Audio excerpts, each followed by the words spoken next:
and I think you have a unique perspective on it when it comes to Buffalo, maybe playing in the shadow a little bit, but tell me about your experience with this rivalry from both sides. From both sides. So let me start. I started my career as a Buffalo Sabre. I was drafted to the Sabres in 1990, and I was so fortunate I got to play my first ever game and home opener in Buffalo.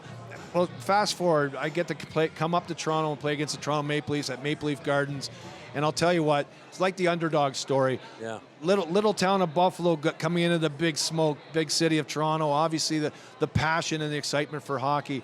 I'll tell you what, I've never been so fired up to play a hockey game. And I grew up in the Toronto area, just northeast, in the Markham, Stouffville, Uxbridge area. And it was a dream come true for myself, but my parents, my brother, my high school buddies, they all came down. It was Do you play with a incredible. little chip when you're with the Sabres because of the bright lights of Toronto, or are the Sabres constantly trying to play out of the shadow of that? Yes, there's definitely that element. For myself, the one good thing is when things weren't going well, I could always resort to the physical side. Yes. and you know, act like an idiot at different times, threaten guys, you know, careers, whatever it took to actually have the energy to play that game. It was always fun to come into Toronto. The toughest guy I fought with the Toronto Maple Leafs, I did fight Ty Domi, but I fought Ken Baumgartner on a night, and it's a good story.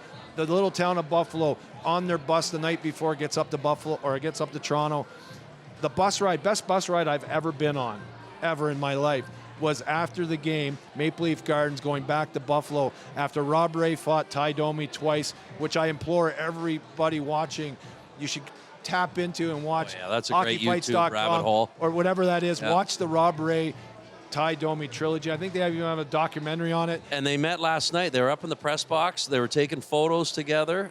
Ty was at the game last night watching Max and company. And it was great. Listen, it was always fun, and we knew Toronto had big, solid guys. Thank goodness we avoided Wendell Clark in his heyday, because he was a killer and so energized and such a fun guy. But for a young player in Buffalo, but a small town coming here, there's always that disrespect you feel. And these players, they want to come into Toronto and show us, the people here, who they are. And I had some great moments, a lot of great memories of that rivalry. Yeah. On the other side, Toronto, going down to Buffalo or playing against Buffalo Home Sabres. field advantage. My 1,000th game in the National Hockey League was for the Toronto Maple Leafs in 2009, and it was against the Buffalo Sabres. And Rob Ray, my teammate, gave me didn't give me the silver stick. That was given to me by Red Kelly, which was absolutely amazing, the legendary Red Kelly. But Rob Ray and Larry Playfair presented me with a beautiful picture at center ice here at Scotia Arena. Really? Where's the stick? The stick is at my dad's house. Is it? In his office. And one day, I'm sure, he'll give it back to me. But I didn't get there on my own. I got there because I had a wonderful family. You let him hang on to it? And my dad was such a leader to our family. He deserved a stick more than me.